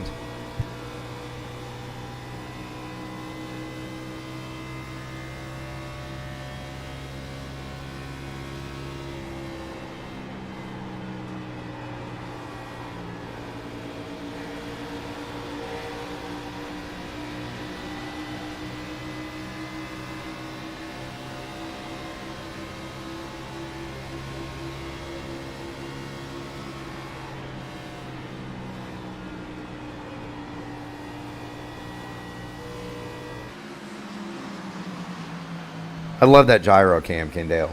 I really do. It gives you a sense of kind of what the drivers are looking at through our windshields as we go in the corner, how steep some of these banks are, or how not steep. Some of them look flat. Like you go to Indianapolis, it's banked. You go there in real life. It is not. On TV, it looks flat. Yeah, it's crazy to go to some of these racetracks in real life. I mean, I personally go to the Kansas Speedway every single year, 2 times a year, and you look on the TV, like you said, it looks flat. The front straightaway at the Kansas Speedway looks flat. You actually get up on that racing surface, it is banked, and you got to kind of work for it to get up that racing hill there. So it's pretty amazing to see, and that's just the gyro cam there, like you said, gives it a little bit of justice there on that camera. I'll tell you what, Nick Biddy just went by Michael Bennett. That is for 5th place, so put Biddy 5th. He's got a little bit of work to do to get up to Derek Welch. The top 5 all have quite a bit of separation. You've got to go back to, you guessed it, Ryan Pisacco in the middle of the snarl back to 10th. He's working on Paul Durkee for 9th. Sean Roberts has found that battle, and he looks to the inside of Zeth Hawley. That's the 24. Watching the battle 9th, 10th, 11th, and 12th. And this is the closest racing on the Speedway, folks. Everybody else is separated by at least half a second. So just these 3 or 4 cars really in close contact. You want to go to a place that's banked, and it's difficult to walk up. There are 2 tracks in Indiana that both lay claim to being the world's fastest half mile. One in Winchester, which I used to go to quite a bit in college because it was about 45 minutes away. Watch pavement sprint cars on the high banked half mile. And then there's one in Salem, Indiana, in the southeastern part of the state. Both of those tracks have an excess of 30 degrees of banking. And you cannot walk to the top of Winchester. Matter of fact, I don't think I've ever seen anybody do it. It's almost like looking straight up at a wall when you go stand at the bottom of it. But amazing pavement sprint car races happen at those 2 places. If you ever get a chance to go, I recommend it. 5 stars. You never been to a pavement sprint car race? That sounds fun. I've been to plenty of dirt oval ones. Love those, so I'm sure the pavement's just as good. Put that on the bucket list. They don't run them as much anymore. Watching Michael Bennett work on Alfie Sharon Jr. He's got the 13 of Paul Durkee and the 33 of Sean Roberts right behind him. This is 7th, 8th, 9th, and 10th. Sean Roberts, by the way, does have the best tires of this whole crew here. Remember, he stopped with Chris Gones, and so those 2 are anywhere between 3 and 7 laps less on the tires. See, Roberts easily gets around Zeth Hawley, put Sean Robertson in the top 10. He's going to go to the middle, see if he can't get Paul Durkee at the same time, get the run off the corner on the high side of Durkee, and maybe pull up on the back of Michael Bennett. And I apologize to advance for everybody out there watching. It's been a trying week for me as we come to 10 to go. I did have a pretty severe case of laryngitis, so about 4 days in a row I was unable to talk. Today really has been the first day I did not sound like what I termed it to be the human kazoo. So I appreciate everybody's patience with my voice. Michael Bennett, though, his tires are 4 laps older than everybody else in this group, and he has fallen. That car was in the top 5 not too long ago. Paul Durkee and Seth Hawley are going to go by him here. They're 3 wide through turns 3 and 4, but they're bidding to put Michael Bennett out of the top 10. Yeah, and Michael Bennett, he's just holding on for dear life, trying to claw his way to stay in the top 10, but I think he's just going to not be successful here at the 24. He's going to easily drive by that Michael Bennett machine. So he's going to fall back down to the 11th spot. Seth Howley is going to go up to the top 10. The battle for 9th is on now. Here's the 24. He's going to take it down to the low side of the racetrack. 13's going to pinch him down right on down the racetrack, but still side by side coming on turn number 4. Now the elbows are going to start coming out here, brother, because we're down inside of 9 to go. Hello, Lori. She says go get him, DW. But the elbows are going to come out because we're down in the last 9 laps. Every position, every point counts. Sean Roberts trying to make his positions count. He's going to dive to the inside with those fresh tires dive to the inside of the 78 of Alfie Sharon Jr. That would be for 7th, and if he can get to Justin Lawson, that would put him 6th. I don't know if they've got enough time to get to. Nick Biddy in 5th, but an impressive drive back up to the field for Sean Roberts. Whoa, we've got contact and a hard crash. All right, man. Caution is out. Caution is out.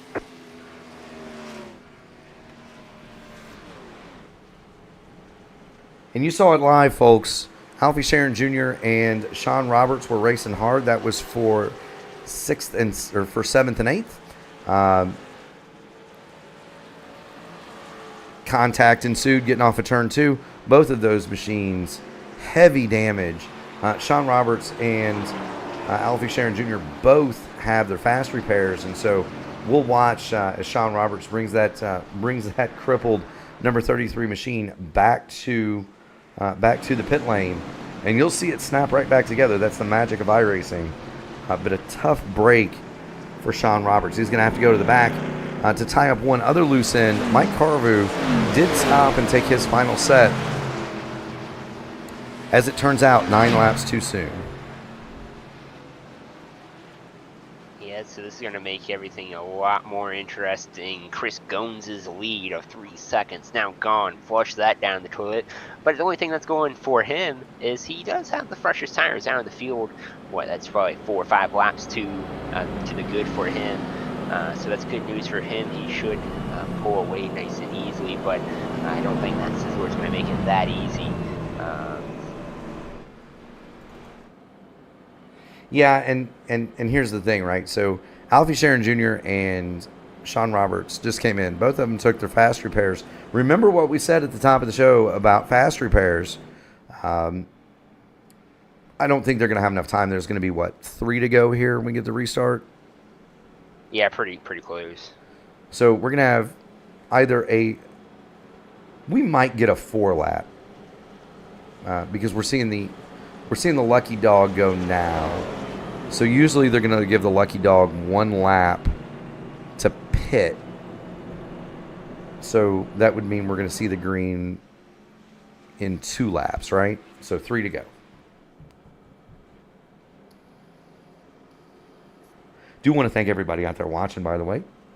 Thank you so much for joining us here on the P1 Broadcasting Network. Mark Murphy here, along with AMA Series Director and competitor Kendall Paul. We are 115 laps completed, 5 to go here in the NTRL. That's the Numb Thumbs Racing League Chicagoland 180 miler. Chris Gones leads it. Matt Sessler second, Joshua Moore third, Derek Welch fourth. Nick Biddy will round out your top 5. Justin Lawson is 6th. Paul Durkee 7th. Ryan Pasacco is 8th. Jesse Redding 9th. Michael Bennett 10th. Joseph Bennett is 11th. Anthony Williams 12th. Brandon Coleman is 13th. Joe DeVede 14th. Russell Endicott will round out your top 15.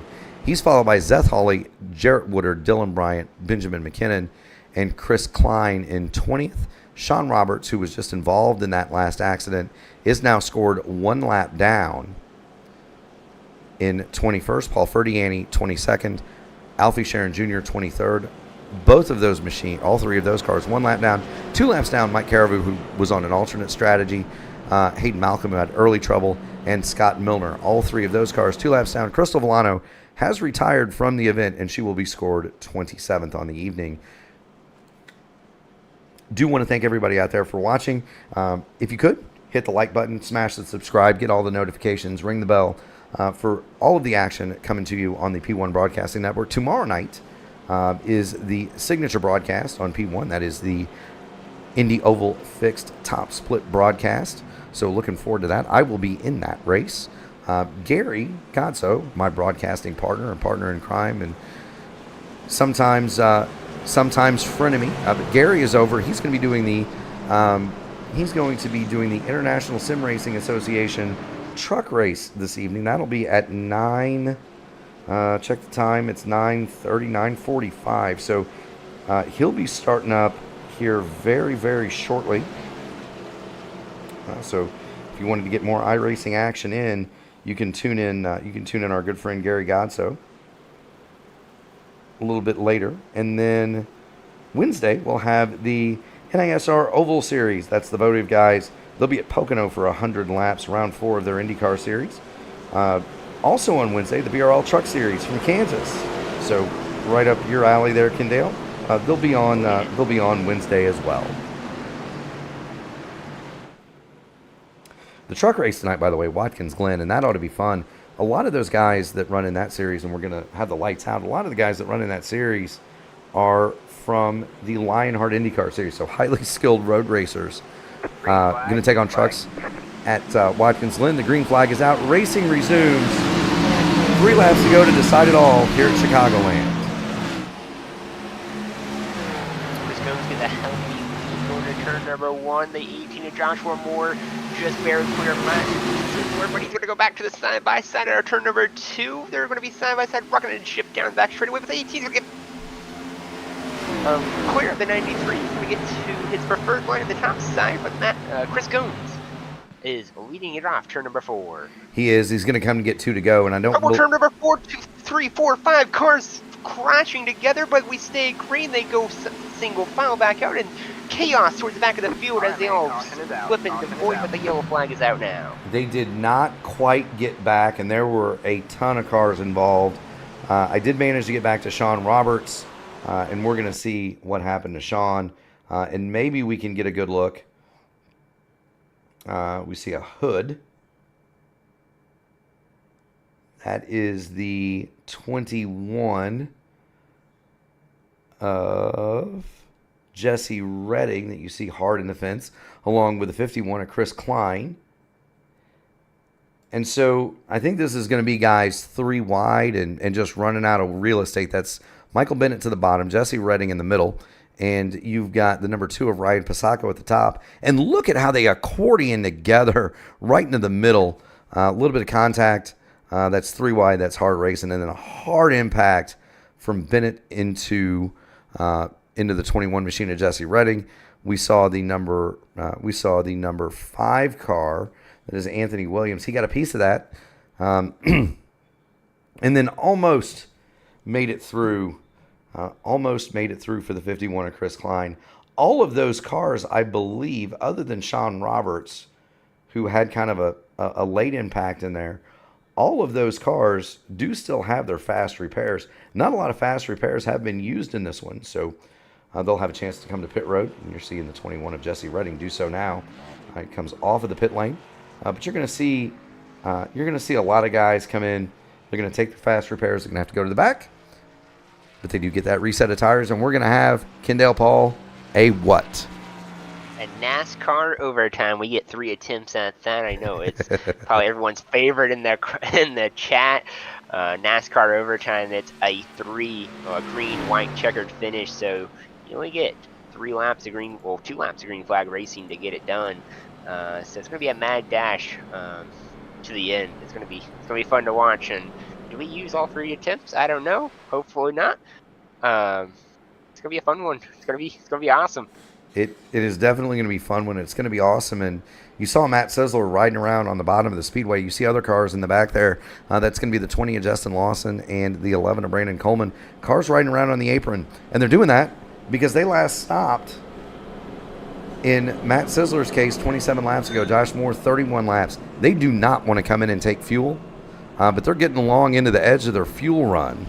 And so every little bit helps. There was an Indianapolis 500 that I was in many moons ago where a guy named Nick DeGroot wound up staying out for an insane number of laps. And what had happened was we had a couple of cautions during the pit cycle, and Nick, as the cautions happened as we were riding around behind the pace car, he would take the access roads around the inside of the Indianapolis Motor Speedway.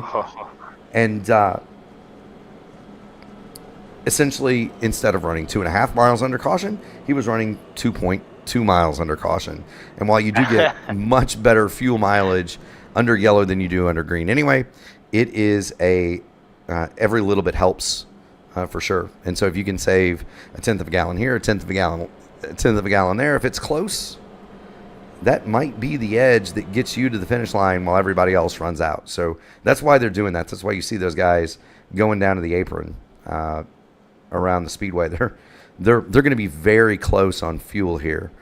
Josh Moore is not doing so. He's been out the longest, 32 laps. Chris Goins, no worries about fuel, 26 laps. Fuel status for Matt Sizzler, he's on 28. Derek Welch, 31 since he last stopped. 28 laps for Nick Biddy, 29 for Paul Durkee, 28 for Justin Lawson, and he is the car at the bottom of your screen there that is riding around on the interior of the apron. And so we're seeing a lot of cars take advantage of the short way around here. Dylan Bryant may be in the catbird seat, and we're going to flip back to him. It wasn't too long ago that Dylan Bryant was on pit lane and a lap down, and we had written him off. Well, Larry Dickerson, I'm happy to report that your guy Dylan is in 11th, 10th or 11th, depending on whether Michael Bennett is on the gas or not, coasting. But he's worked his way up to 10th. He last stopped 8 laps ago, and that is a car that has used the fast repair. And so that might be worth the price of admission to see Michael Bennett here. Another one that's been kind of sneaky is the 11 of Brandon Coleman. Give a shout out to him. You see the High Rock Vodka machine. He is now 9th. We have not said a word about Brandon Coleman all night long. Good for Brandon. 9th as we come to the final green-white checker. It's something else also to watch and be interesting to see what happens is Joshua Moore in that 18 machine. We've seen him all night run the safer barrier line. He's on the outside of row number 1. Does he use the safer barrier line on Chris Goins to get the run? He's had the most experience on it, so we'll see what he does here as the pace car is going to make that left hand to safety of pit road here very shortly. He most certainly is, and we're going to keep it right on the battle for the top spot. Front row, Josh Moore, Chris Goins. Second row, Matt Sizzler, Derek Welch, Nick Biddy, and Paul Durkee in row 3. Green flag is out. Nice jump from Chris Goins. Josh Moore spun the tires just a little bit. That's going to put Sizzler to his inside. We're going to have Derek Welch. And Welch, I thought he was going to make it 3 wide for a second there, Kendale, but he thought better of it. He's going to go to the inside, which I think is actually right about what Joshua Moore wants to see. Oh, yeah, for sure. He wants to see this battle. Now Matt Sizzler, he's going to break away from this little battle. But Chris Goins still going to go to take the bottom side of the racetrack and kind of pull away from Matt Sizzler. Will we get the white flag as he comes off turn number 4? Chris Goins going to cross the start-finish line. We are going to get the white flag. That means the next flag is going to end the race. Chris Goins leads it. Matt Sizzler second. Those 2 spots are pretty solid. We'll go back. Josh Moore and Derek Welch are in a battle, and Moore gets up into the wall. That's going to allow Welch to drive on past. He's going to clear him going into turn 3. That's the final battle for the podium. We'll go back to Chris Goins. He has pulled a half a second lead off of Matt Sizzler. Meanwhile, Moore, Dylan Bryant, and Nick Biddy cross the finish line nearly 3 wide. Welch is third, Joshua Moore fourth. Nick Biddy is 5th. Dylan Bryant is going to claim 6th. Paul Durkee is 7th. Justin Lawson 8th. Ryan Pasacco 9th. Joe David 10th. Zach Hawley is going to be 11th. Chris Klein 12th. Jarrett Woodard 13th. Anthony Williams 14th. Michael Bennett rounds out your top 15. Joseph Bennett will be 16th. Russell Endicott 17th. Benjamin McKinnon 18th. Alfie Sharon Jr. 19th. Jesse Redding 20th. Paul Ferdiani 21st. Sean Roberts 22nd. Braden Coleman 23rd.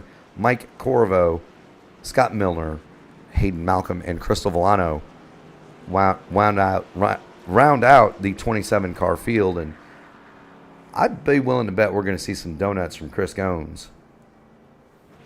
Yeah, I just wanted to point out just real quick on the final lap in turn number 2, we had a little bit of trouble towards the 19th spot back there involving Jesse Redding. The 44 looks like Paul Fernandy. They get in a little bit of a wreck off of turn number 2 on the final lap, but again, that's clear in the back of the field there in the 19th, 20th spots. Yeah, we'll go ahead and watch it. That's there's the 21. That's going to be Jesse Redding. Contact with a 44. Nowhere to go for Alfie Sharon or Sean Roberts. That accident happens right in front of them. But if we go back, you'll see it here. The contact between the 44 and the 21, and it's not much. And that's up to the stewards, of course. It wasn't much, but there was a little bit of contact to the right rear of the 21. He hooks off in the fence, and then poor Alfie Sharon Jr., a rough end to an already bad night. He has nowhere to go, and neither does Sean Roberts. Meanwhile, Chris Goins has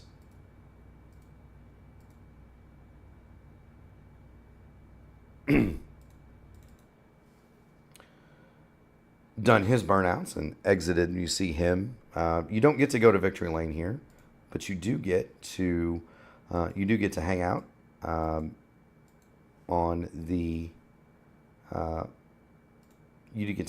logo. Give us a second to get some replays queued up here, as well as your final results. Chris Goins takes the win here. He stopped 3 times. He led 110 laps and unchallenged. For the most part of the race, Matt Silzer, he'll take home the win. Matt Silzer was second. Derek Welch will round out your podium. Joshua Moore is going to come home fourth. Nick Biddy fifth. Dylan Bryant rallies, and he gets a good job from Lori Vaught and Larry Dickerson in the chat. Nice job, Dylan. He at one point was a lap down, and in the 20s, comes back to finish 6th. Paul Durkee 7th. Justin Lawson takes home the fast lap of the race. He is 8th in the number 20. Ryan Pasacco will be 9th, and Joe David will round out your top 10. 11th is Zeth Hawley. 12th, Chris Klein. 13th, Jared Woodard. 14th, the number 5 of Anthony Williams. Michael Bennett led 5 laps early. He'll come home 15th from the second starting spot. Joseph Bennett 16th. Russell Endicott 17th. Benjamin McKinnon is 18th. Alfie Sharon Jr. is 19th. And Jesse Redding will round out your top 20. In 21st, Paul Ferdiani. 22nd, Sean Roberts. 23rd, Brandon Coleman. 24th, Mike Caribou, the alternate strategy. He tried. He led a couple. But ultimately, the final caution came, but it came about 7 laps too late for Mike Caribou. He scored 24th. Scott Milner 25th. Hayden Malcolm 26th. Crystal Milano retired the car 53 laps into the event, and she is credited with 27th.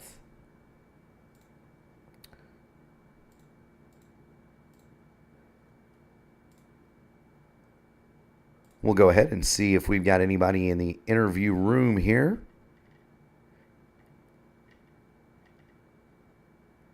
And I do spy Derek Welch. I'm going to go ahead and bring him on up.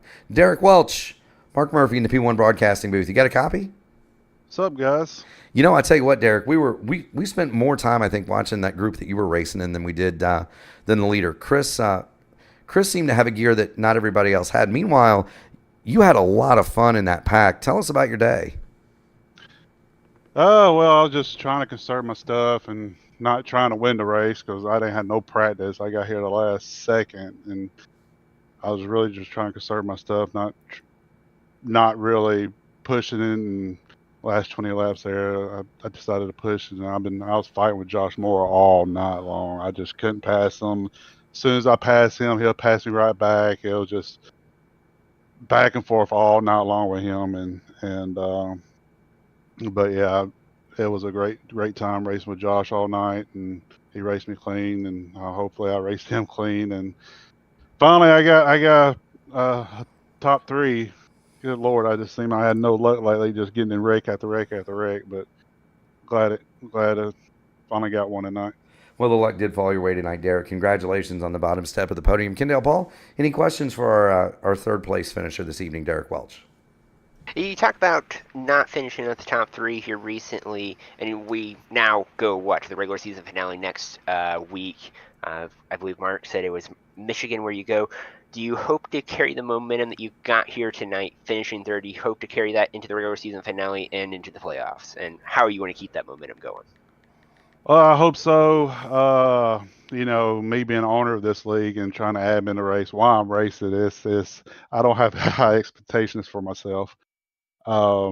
It's a task trying to admin these races and keeping everybody in line and trying to drive a car at the same time. So, hopefully I usually run pretty good at Michigan.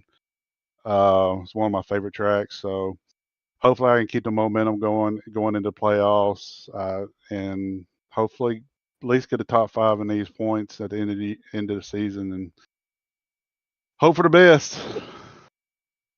Well, that's all we can do, Derek. Congratulations again on your third place run. Michigan is probably my favorite track, and don't tell Gary that. But an IndyCar guy, not saying Indianapolis, that's probably a shocker. But do love Michigan myself. You got any shout-outs, friends, family, sponsors you'd like to say hello to this evening before we let you go? Oh yeah, all the guys in NTRL, man. I know I'm strict and I try to keep a tight ship, and but every guy in this NTR lead, I love them to death. I know some of them we might bicker every now and then, but that's part of the whole process of trying to keep these leads, running well and keep these car counts up. But everybody in NTRL, all my admin, Mark, he couldn't make it tonight because he had hurricane screwed him up, and hopefully all the guys that didn't make it tonight that was involved in this hurricane, I hope they're safe and well, and hope they get back and running soon. And Lori Vault, man, she's been a lifesaver for me over there at VRL. We love VRL, the lead VRL. I've never worked so well with another lead in my entire iRacing league running career. I've always not got along with them, but Lori, she's one of a kind. They run their lead at tight ship just like we do. I love her to death. She's going to help me out tomorrow, and can't wait for the little Halloween bash we got coming up with them, and that's it. And thanks for y'all for doing the broadcast, especially how y'all had to come in here and do it. No, last minute.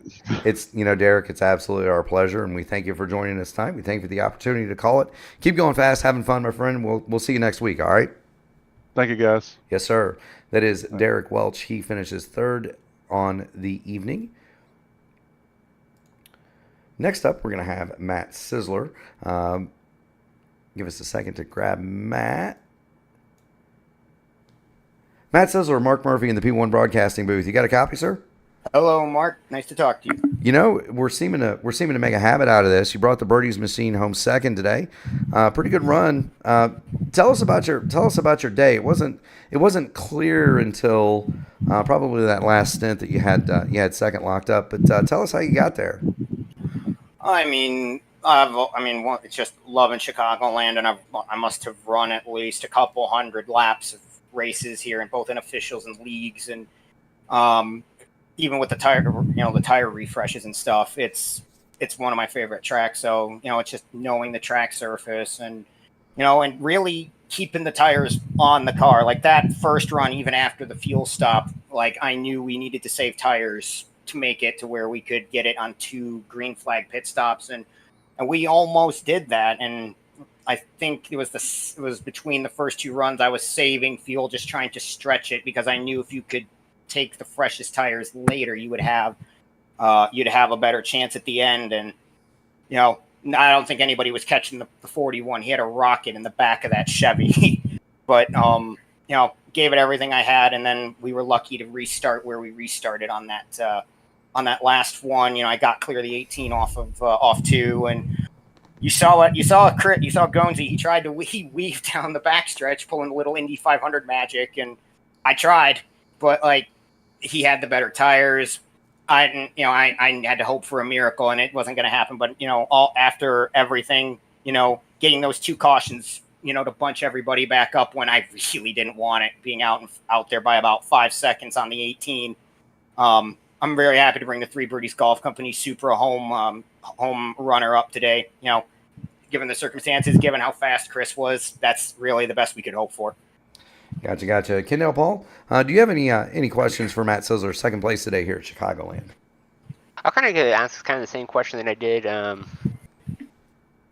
think of his name now. Derek. Yeah, thank you. No problem. Not a problem. Well, coming into the race, it looks like you were first in the standings and runner-up. I'm sure you're going to pretty closely have that locked down there. How do you kind of keep the momentum going into the playoffs? Next race at Michigan's regular season finale, and then you go into the playoffs. How are you going to keep the momentum going for that 93 Toyota Supra? I mean, Michigan, one of my favorite tracks. You just can't let up there. That's another one where you got to save tires, and not burn your stuff up too early. And, hopefully we can have a good run there, being my home track. I love running there, and everything we get in every car that we go there in, whether it's all the way from like 1987s all the way up to our current cars or even the next gens. And I know some people don't like the next gens there, but it's just to answer your question, keeping up the momentum. I mean, it's not over between me and Gones. I think Gones, with the win and the most laps and everything, I think he gets the regular season lead. And I've been trying, even though I'm, quote unquote rookie in NTRL, I've been trying to stay with him and lock up that regular season title. So it's not over yet. I'm pretty sure I'm in the playoffs, but now the goal is try to beat the 41 and lock up the regular season title before the playoffs kick off.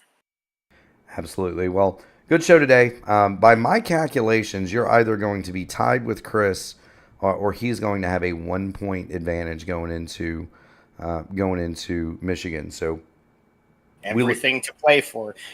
Every position counts, right?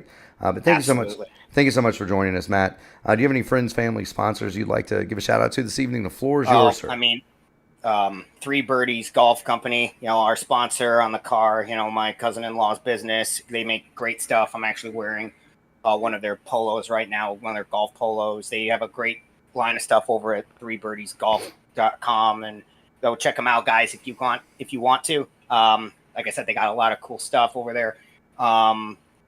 Celsius for giving me the energy to work a 9-hour shift at work and then come out here and runner up to Chris Gomes, and you guys at P1 doing an awesome broadcast. I had it up during the race, keeping an eye on it, on the goings on. And again, Derek and everybody at NTRL for putting on these leagues and being so welcoming to me, because this was my first season in NTRL. So it's been a blast.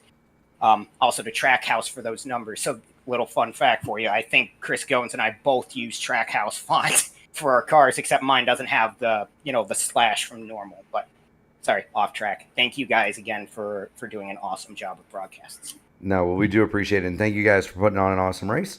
Keep going fast and having fun, Matt. Will do my best. See you guys later. Absolutely.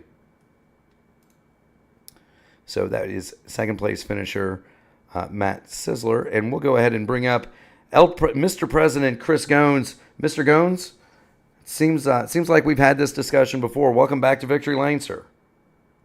Hey, I appreciate it, guys. So you seem to have a gear that nobody else did. At one point, building as much as an 8-second lead. Can you tell us just what your secret is around here at Chicagoland? For me, it's a lot of just late run speed. Just trying to maximize the tire life with these cars, especially because they can be a little loose. And while loose is fast, loose also burns the rubber. So, the goal tonight was just kind of maintain. This is one of my favorite tracks anyway. Chicago is. It's unfortunate that it's not on the schedule in real life, but other than Pocono, this is probably my favorite track. So I love tire tire races and things like that. So the goal tonight was just kind of maintain pace in front, just enough to stay in front without killing the tires on it. So I didn't want to push real hard and try and shoot out to a big lead and then have them run me back down later. I was just trying to maintain a consistent gap until the end, and then just try to utilize what I had saved there towards the end of the runs. Gotcha. Kendall, Paul, do you have anything for our winner, Chris Cones, this evening? Yeah, Chris Cones, first of all, congratulations on the win. Now we look forward to Michigan, regular season finale. How do you keep the momentum rolling? We talked about it earlier. Mark was saying that you either are tied or have the regular season points lead. How do you keep the momentum going for Michigan, and how do you get the regular season championship? At Michigan in these cars, you still can be pretty tight in a pack. So I think it's avoiding trouble. I think that's going to be key next week, just staying away from some of the chaos. But I've enjoyed all season, bouncing back and forth with Matt and, whoever else that's been kind of running around with us there. It's just, we're just going to give it everything we got, and hopefully we can kind of keep in front. And I'd love to, in the regular season with the points lead and get the playoffs off to a good start there. Absolutely. Well, thank you so much for joining us in the booth, Chris. Congratulations on your big win. Do you have any friends, family, sponsors, teammates you'd like to give a shout out to this evening? I want to shout out Popple Teams, all my guys over at Track Bar Motorsports, and girl, sorry, Crystal. But Alfie and Jesse, I know they had some issues there late, but it's always good running and practicing with those guys. Shout out Zach Millen. He doesn't run in this league, but he helps us out with practice and spotting and things like that. So appreciate him coming in and doing those things. But Track Bar Media, Eric Dawson State Farm Agency, let's see, HBR TV, you guys here at P1, you guys do a heck of a job. I enjoy going back and seeing these. And all the guys over at NTRL, Derek and Chris and Mark and whoever else has helped out. So it's always fun to come and run these leagues, but hopefully we can do it again next week and maybe we'll be able to talk again. Absolutely. Hope so, Chris. Great job tonight. Enjoy the win. Keep going fast and having fun, buddy. Thank you, guys. Have a good night. Yes, sir. So Chris Cones, the winner this evening here at Chicagoland, and Kendall, such an awesome display of both raw speed and tire conservation tonight from Chris Cones. It was really incredible to watch him drive away from the field. Your thoughts on what we saw this evening? Yeah, it was a very good race, and I mean Chris Cones. I mean, the pit strategy was what won or lost this race for many of these guys, and Chris Cones, he hit it right on the nail. And I mean, I got to point out his last and final pits on how impressive that was to be 10 seconds faster than second place on that, to keep the lead, and overall that's probably what put him in the position to win on that overtime restart. And I mean, just the race overall, it was a very good race all the way around the racetrack, a lot of battling around the racetrack, a lot of different strategies, and then you had the big finale of the overtime finish late in the going of this race. But I mean, all props to Chris Cones for having that wonderful pit stop, that wonderful pit strategy, which I just put him right there, perfect place for the win here at Chicagoland. Absolutely. And thank you so much, Kendall, for joining us this evening in place of Justin Petchauer. Always good to have you in the booth. For myself, Mark Murphy, want to give a special shout out. There were many guys in this league that are not here this evening, and so not only have they had their lives affected by the hurricane that just went through the southeast, but many of them are also participating in the relief efforts. And so we'd like to give a special shout out and a special thank you to those individuals, in addition to all of our military, first responders, paramedics, EMS, firefighters, whatever you do out there in the world that lets us lay our heads down on the pillow at night and sleep peacefully. We do appreciate you for that. For people in broadcasting, I am Mark Murphy. Excuse me. I am Mark Murphy saying so long from Chicagoland. Have a great night, and we will see you next Monday night. Keep going fast and having fun, my friends.